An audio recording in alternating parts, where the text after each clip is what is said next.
Yeah, Mr. Whitaker has a lot of explaining to do. I presented to him, along with all the other council members, my detailed analysis of why the city, for some reason, decided to make a change in how we were dealing with the lease arrangement with American Golf and change it to a management agreement.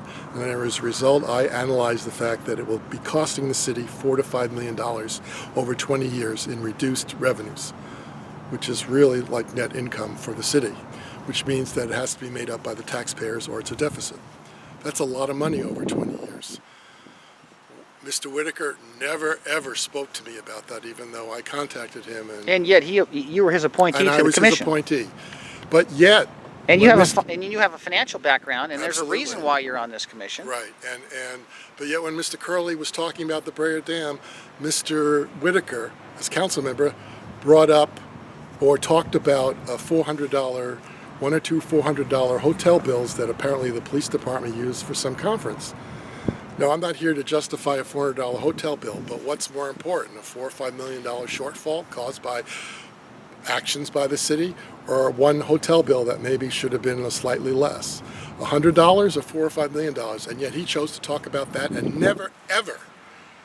Not only didn't he never talk about to me about it, but never brought it up at council. So let me get this straight. And it's things like that which started making me realize that he was not the real deal. You presented him with documented information, with numbers that are legitimate. Mm-hmm. And has he responded to you in writing whatsoever? No, not in any way.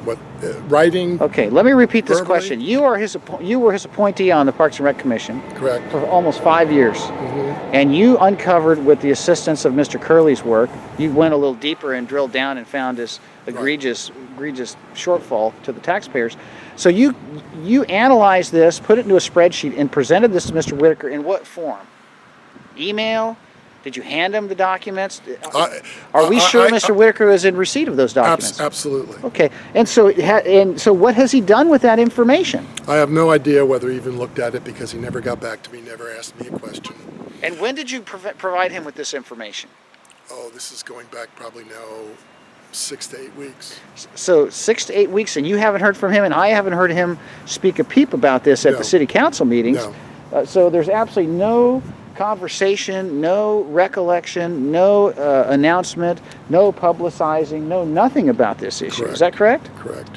So how do you explain But that? after this, he was concerned about a $400 hotel bill. That was Mr. Curley uncovered. You know, Mr. Levinson, it's bad enough when a citizen brings an issue to a council member and they don't respond. But then it's even more egregious when an appointee to a commission appointed by that council member brings a serious documented issue of what could be considered malfeasance to a public official, an elected representative, and yet there is no response. That doesn't make any sense. But I think what caused Mr. Whitaker to act was the fact that I started connecting the DCSP terrible proposed item and pointing out that Ms. Fitzgerald was saying that there was nothing to the fact that Polly's was going to be switched to high-rise apartments. She was saying Mr. Bennett, her friend and confidant, was saying the same thing at planning, when in fact, at this very same time, planning got this revised DCSP, which was pointing out the shopping center of Polly's Pies, which was only one of 6 pieces of property. Yeah, I saw that. One of 6 there was that a was public going notice. to have that, Yes. going to have that changeover in zoning. So I don't know what Fitzgerald was talking about, but it certainly seems like they're all working in cahoots to conceal everything from the public. There's nothing to it, but the city at the same time is pushing for it. Yeah. Explain that to me. Well, I think there's a lot of things that need some explaining, Barry. And, I think what happened today to you, a longstanding member of this commission, is pretty deplorable, to say the least. And I think Mr. Whitaker is going to have to answer some questions publicly for what he's done. And I think it's time to take him to task to answer for all the things that he has not answered to. And enough of his diatribes and pontification at these council meetings. We need some results, or we need to remove everybody. Because quite frankly, Fullerton's for sale, and Fullerton's in harm's way. We've got dead trees, we've got cell towers going up everywhere, we're out of money, we got police coming to commission meetings trying to shake down public speakers. And one other thing, explain to me how without any talking among themselves, because that would be if more than two council members talk, that'd be a Brown Act violation. How did they vote 5-0 for the absolute worst map? You're referring to the redistricting. The 8A map, which basically makes downtown residents non-existent by breaking it up into 5 different neighborhoods, because it was pushed by some sleazy bar owner who was seen in photographs partying with the mayor.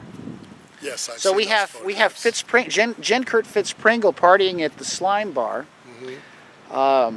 That den of debauchery and eardrum popping music with a satanic vibe to it that happened to be the place where the hit on Kelly was ordered in the parking lot. To now, we have all 5 of the council members voting, ignoring the process that went on for months, if not years. I believe this map 8A that they were pushing was not even one on the table in all of these proceedings. No, it wasn't. From my studying of all of the options.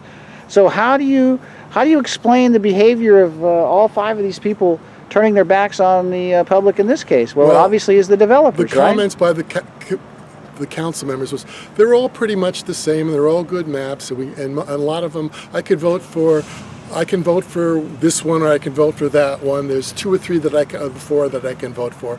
So how the heck did they all come up without talking about it before, and all come up voting for the same thing if they all thought most of them were terrific?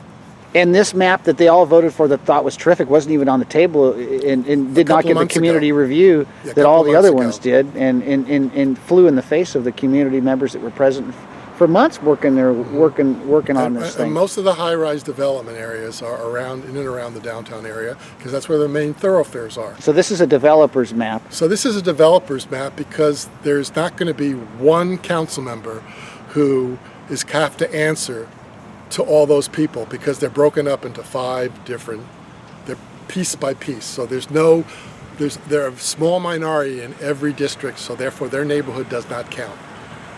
Very interesting. Very interesting.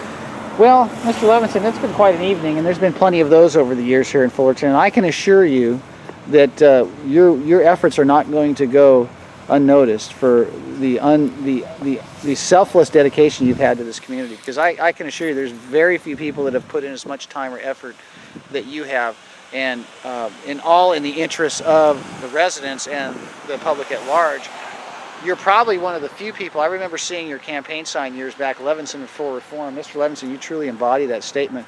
And if this is a badge of honor that you had to wear tonight, then so be it. And I want to continue to encourage you for being extremely effective in having more influence on Fullerton city government's policies and the direction of things that go on in this town than the people on the council themselves. And I really want to thank you for all that.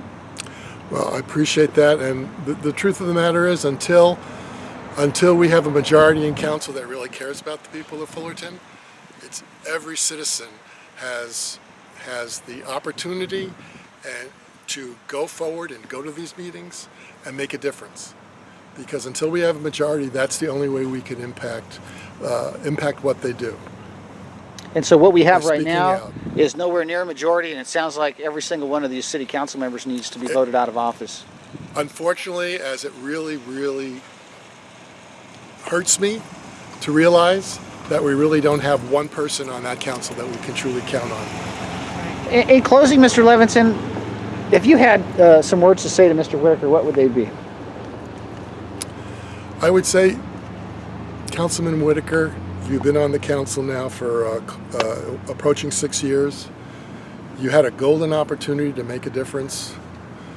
You voted for fireworks. You made that your #1 priority. And guess what? You told me that was something that was suggested by Sean Nelson. Well, that certainly screwed up everything, didn't it? We have fireworks and nothing else. Nothing else you've accomplished. You've never spoken out against some of your phony council members. You refused to do so, and I didn't refuse, and I started pointing out, and I stopped pretty much single-handedly the DCSP 2 years ago by calling an undemocratic power grab by Mr. Feltz. And then I was in the process of stopping, and have stopped so far, the revised one, and then pointed out the phoniness of Mr. Bennett and Mayor Fitzgerald. And the next morning, after I mentioned something about Mr. Bennett, I'm gone. You connect the dots. Mr. Levinson, we really want to thank you for your commitment to this community, and we're absolutely certain that it's far from over at this point. And I'm sure that the residents of Fullerton can look forward to you serving behind the scenes, out in public, for many years to come, as I will as well, because quite frankly, the people here deserve it. Thank you. You're welcome.